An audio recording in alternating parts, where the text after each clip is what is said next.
I've been serving wine at high-end events for 3 years now. The job pays reasonably well, better than retail, but not as good as certain professions that require degrees I don't possess.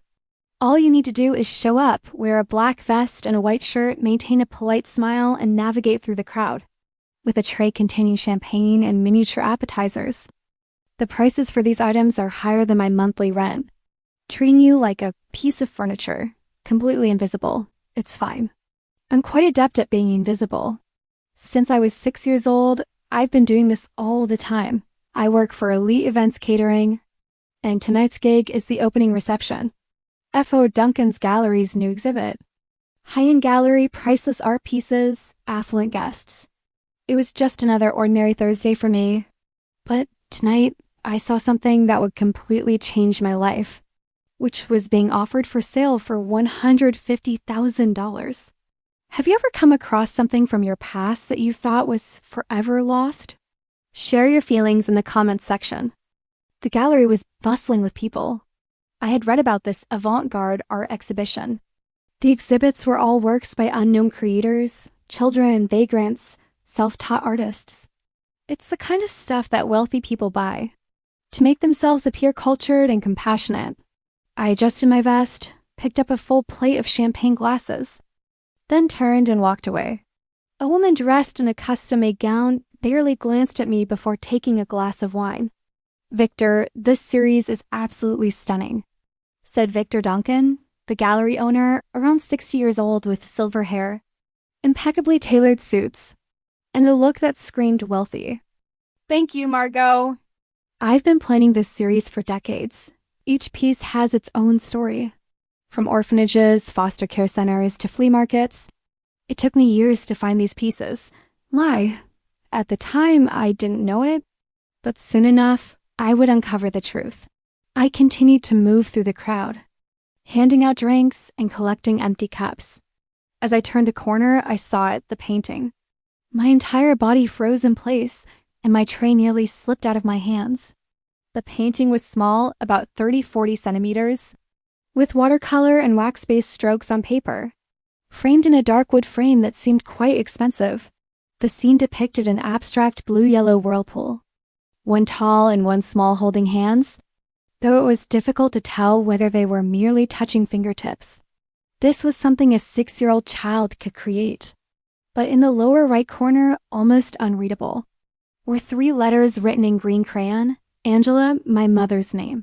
In the upper left corner, the date had faded, but remained clear. The 5th of March 12. May 12, 2003, my 6th birthday. My vision blurred instantly, and my hands began to shake. This is what I drew. This painting was created by me. It was a gift I gave to my mother for her birthday. I remember everything now. The kitchen table. The watercolor paints she bought for me at a dollar store. The way she smiled when I presented the painting to her. "Baby, it's so beautiful, isn't it us? Me and you?" "Yes, Mom, we'll always be together." I remember her hugging me and kissing my forehead. That was the day before they took me away. And the accompanying explanatory plaque, untitled, Mother and Child, unknown author, circa 2003. Discovered at St. Catherine's Children's Home, priced at $150,000. My painting. My painting being offered for sale at $150,000 by someone else. And I, meanwhile, am serving champagne. To those who appreciate it, I had to move. Someone had started looking at me. I stood there, blocking the exhibit. I forced myself to take a step forward and make my way to the backstage corridor, hiding in the employee restroom, holding my head in my hands, gasping heavily. That painting was mine. I vividly remember every detail. The blue represents the sky, the yellow represents the sun, and the 2 figures are me and my mother.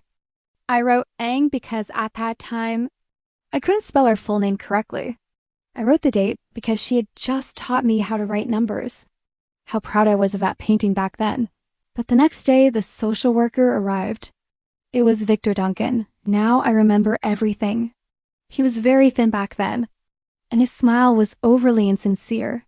He said my mother was incapable of taking care of me. working 3 jobs just to feed us. But it wasn't enough for him. He took me away and placed me into the foster care system. And he took the painting with him. I remember clutching the painting tightly as I cried. He said, "Sweetie, I'll take good care of it for you. You'll get it back." But I never saw that painting again until tonight.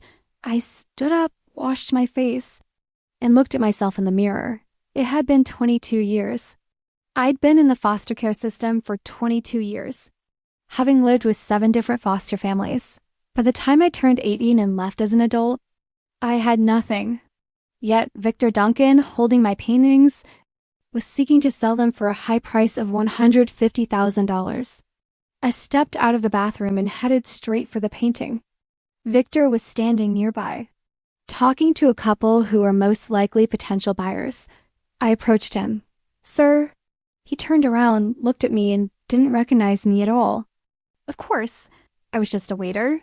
"What's this about?" "This painting was done when I was 6 years old." He blinked. The couple looked at me. "What are you talking about?" Victor spoke up. "This painting is mine.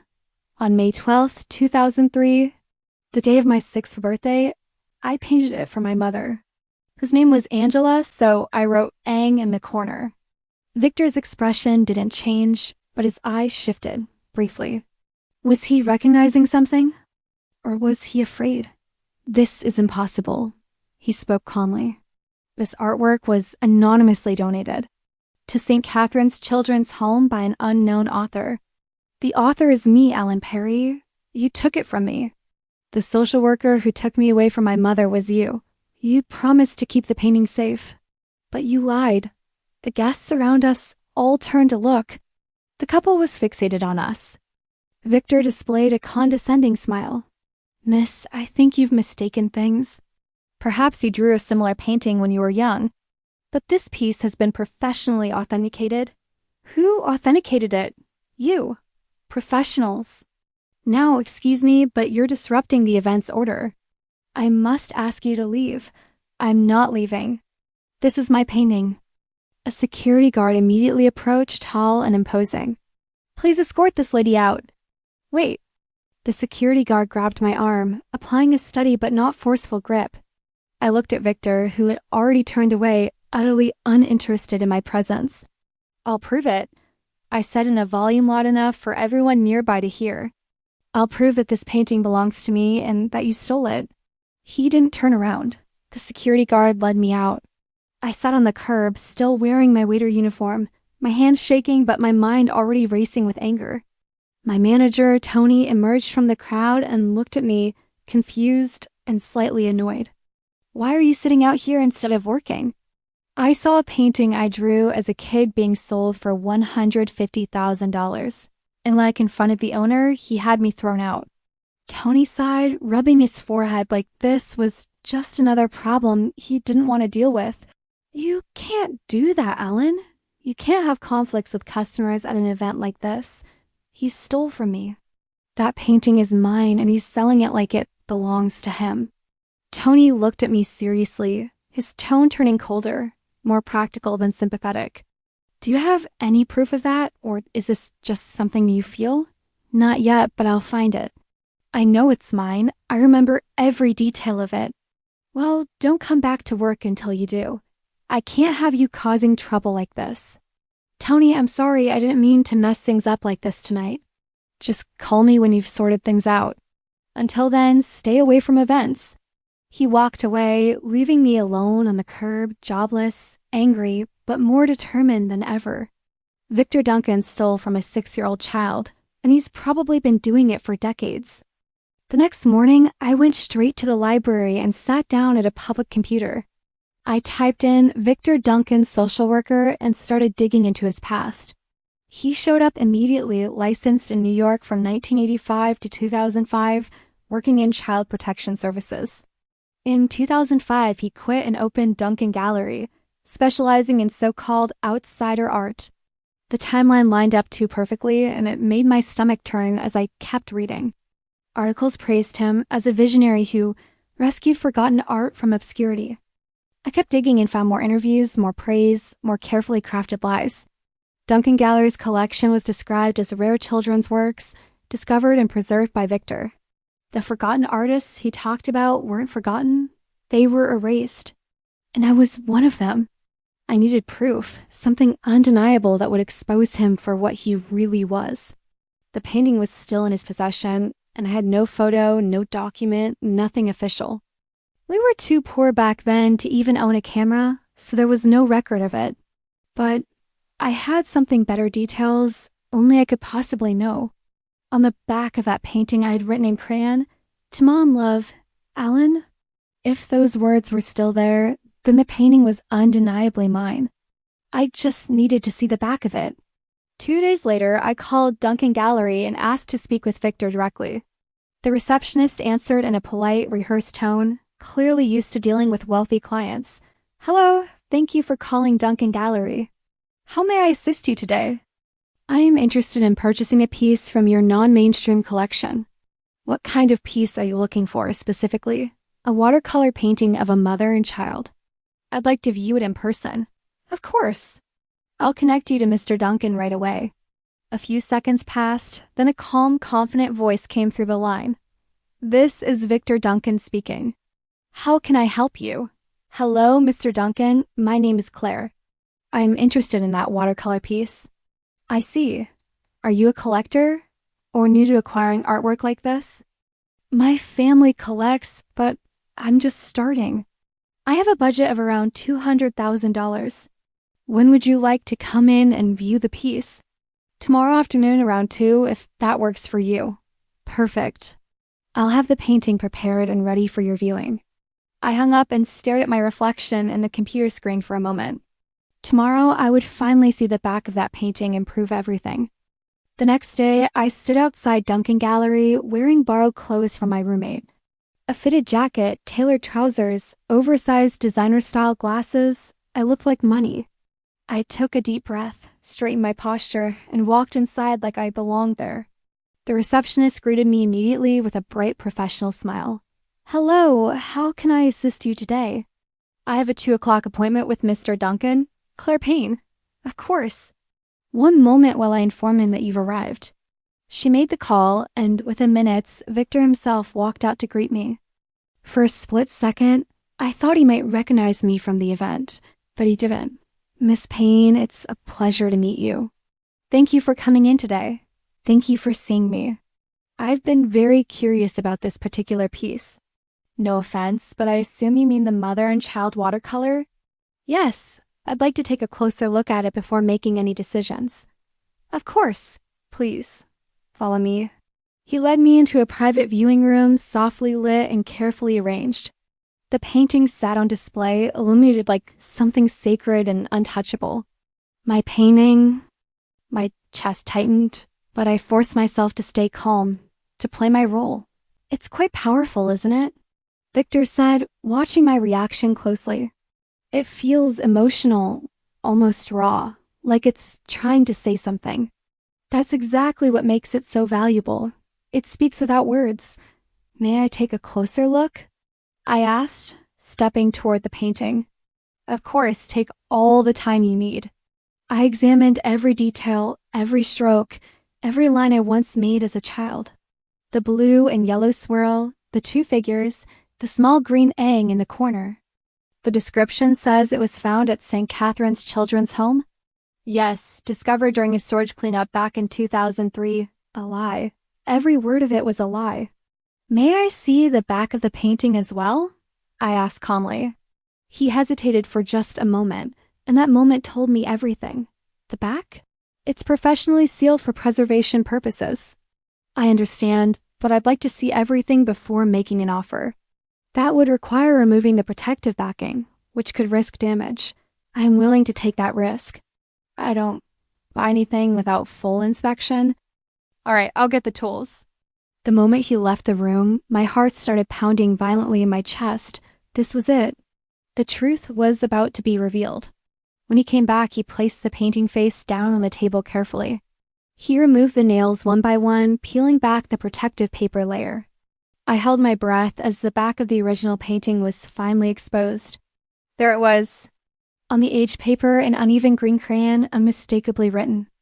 "To Mom, love you, Alan." Victor froze completely, his hands still hovering over the frame. I leaned in slightly, my voice quiet but sharp.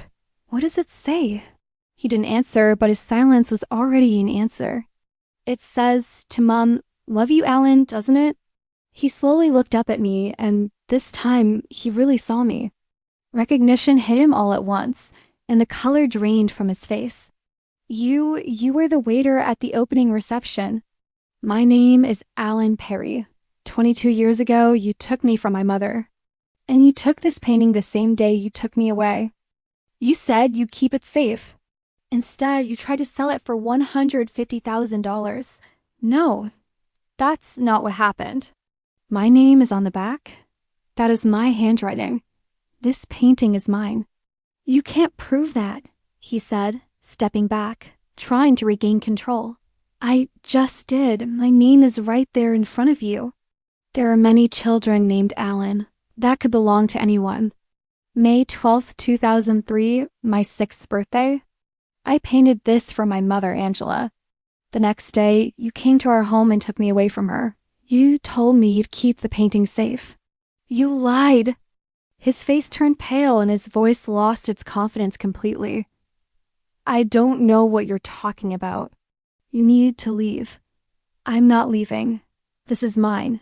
You stole it from me. I acquired it legally through proper channels. You stole it from a child who had nothing. That's what you did. Leave now or I'll call security. Go ahead. I'll call the police and show them the back of this painting. I'll tell them you were my social worker and you took it yourself. That doesn't prove theft. It proves you lied about the author. You knew exactly who made it. And I'm guessing I'm not the only one you stole from. You have no proof. Not yet. But I will. Security. The guard appeared almost immediately, just like at the gallery opening. Victor pointed at me, his voice sharp and controlled again. She broke in. Remove her from the premises immediately. I pulled out my phone and quickly started taking photos. The painting, the back, the writing, everything I needed. I have proof now, I said, looking straight at him. I'm going to expose everything you've done. He didn't respond, but I saw it clearly this time, fear in his eyes. That night, I sat in my small apartment, staring at the photos on my phone. My painting, my name, my proof, but then what? I had no money, no lawyer, no connections. How do you fight someone like Victor Duncan? I searched online for art theft journalist and found a name, Judy Coleman, an investigative reporter specializing in art fraud, forgery, and stolen works. I found her email and sent a message immediately. Hello, Ms. Coleman. My name is Alan Perry. I have proof that Victor Duncan has been stealing children's artwork. One of the paintings he's selling was created by me. I'd like to talk to you about this. I hit send and waited, hoping she would respond. 3 days later, my phone rang. Alan Perry, this is Judy Coleman. I read your email. I told her everything from the painting to my childhood to Victor. She listened without interrupting, then finally asked one thing. Do you have photos? Yes, the front and the back with my name clearly visible. Send them to me now. I did. After a pause, she spoke again, her tone more serious than before. Alan, I've been investigating Victor Duncan for 2 years. I always suspected his sources were illegal, but I never had proof. Well, now you do. I believe you. And I don't think you're the only victim. I'll find the others. I don't care how long it takes. We'll need records, sales history, and foster care archives. If we match those, we can identify more victims. Tell me what to do. I'm ready. Are you willing to go public? This won't be easy. I don't care. He needs to be exposed. Then let's do it. Judy moved fast. Within 2 weeks, she obtained over 20 years of gallery sales records. More than 200 artworks, all labeled as anonymous or found pieces. When she cross-referenced the dates, a pattern emerged immediately. Most works came from the exact years. Victor was a social worker. Many were labeled as coming from orphanages or foster care systems. Judy began tracking down former children, now adults. She found 5 people who recognized their own childhood paintings. All 5 had one thing in common. Victor Duncan, one of them was Gary. We met him at a small coffee shop, quiet and almost empty. Gary looked tired, but there was something steady in his eyes. "I saw my painting on his website 3 years ago," he said quietly. "It was a picture of my dog, the one I loved more than anything. He died right before I entered foster care. I painted him to remember." "And Victor took it?" I asked. "Yeah, he said he'd keep it safe. I never saw it again. Until you saw it being sold for $80,000 online." "Did you confront him?" "I tried. He said lots of kids draw dogs." "I had no proof. We have proof now," Judy said firmly. "Alan's painting has his name on the back. That changes everything. If we work together, we can take him down." Gary nodded without hesitation. "I'm in. People like him shouldn't get away with this. He stole from kids who had nothing. That's unforgivable." I reached across the table and shook his hand tightly. "Thank you." 3 weeks later, Judy's report was released under the headline, "The Stolen Childhood," a gallery owner who made money off foster kids' art. The report exploded instantly, spreading across media, social platforms, and the entire art world. She documented everything Victor's past as a social worker, timelines, victim testimonies, photos of the paintings, identity records, and statements from former foster care staff. The art world erupted overnight, and Duncan Gallery was flooded with calls and outrage. Protesters gathered outside, buyers demanded refunds, and journalists swarmed the entrance. Victor released a statement claiming all allegations were false and legally compliant. But the evidence was overwhelming, and his words meant nothing anymore. The district attorney officially launched a criminal investigation soon after.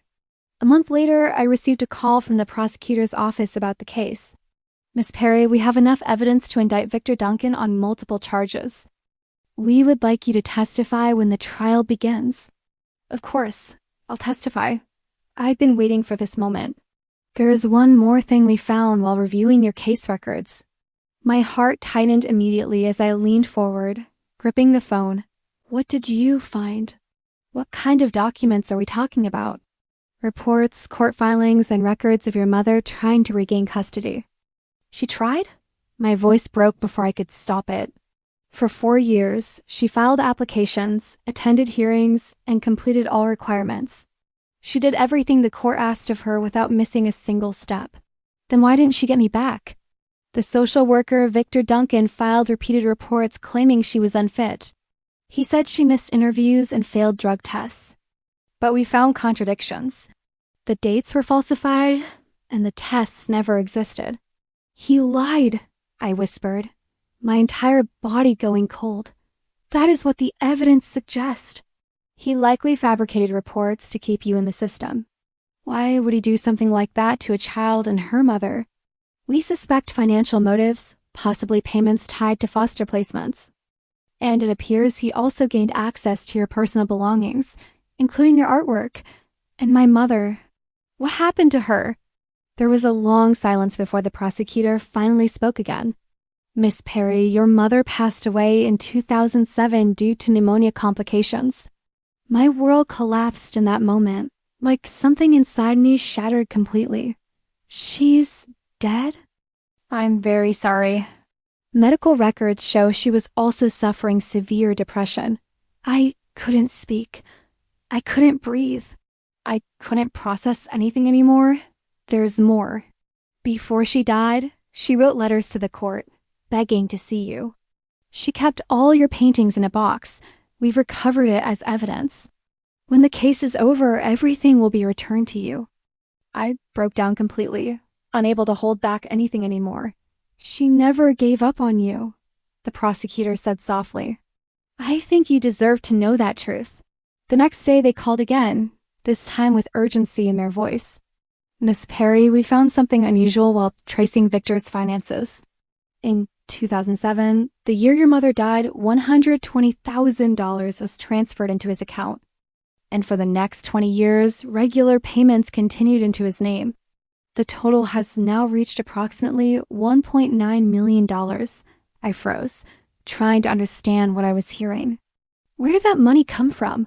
What account are you talking about?" "A trust account set up by your grandmother in 1998. The only beneficiaries were Angela Perry and her direct descendants, you. The trust required proof of identity and the mother and child painting to activate. My mind went completely blank, unable to process the scale of what happened. Then how did Victor access that money? After your mother's death, he submitted 3 forged documents: a fake will, a falsified death attachment, and forged authorization papers. He claimed Angela had no living family and assigned himself executor rights. I clenched my fists so tightly my nails dug into my skin painfully. From the beginning, everything had been planned, calculated, and executed. He didn't just steal my paintings or my childhood, he stole my entire future. What did the trust company say when they found out? They confirmed Angela submitted full documentation in 2003 before you were taken. She included your identity records, painting photos, and a fraud trigger clause. She even flagged Victor Duncan by name as a potential risk. Tears streamed down my face uncontrollably as I listened. My mother had seen everything coming and tried to protect me in advance. So now, what happens to the trust? It has been frozen immediately. Once you prove identity and present the painting, you will inherit everything and the trust will assist in prosecuting Victor. 2 months later, Victor Duncan's trial officially began in court. The key turning point came during the evidentiary hearing before trial. Victor's defense lawyer presented a forged will claiming full inheritance rights. He argued Angela willingly gave everything to Victor out of gratitude. He even publicly accused me of fabricating everything for financial gain. Victor sat there smiling, playing the victim while reporters took notes. The audience began whispering, and some even pointed at me with suspicion. I remained calm the entire time, waiting until they finished speaking. Then I raised my hand and addressed the judge clearly and steadily. I request to call the trust company attorney as a witness. The judge approved immediately, and the lawyer took the stand. He read the official trust documents, clearly stating I was the sole heir. Then he presented my mother's filings from 2003 in full detail, proof of identity, photos of the painting, and the fraud trigger clause. I stepped forward and began presenting evidence piece by piece. Forensic reports proving all 3 documents were forged. Bank transfer records showing 20 years of stolen funds. Audio recordings of Victor falsely claiming I had disappeared. Finally, I placed the painting on display and turned it around. To Mom, love you, Ellen. Your Honor, only the rightful owner can present this painting. This proves both my identity and my claim to the trust. Victor Duncan didn't just steal my artwork, he stole my life. And after my mother died, he stole everything she left for me.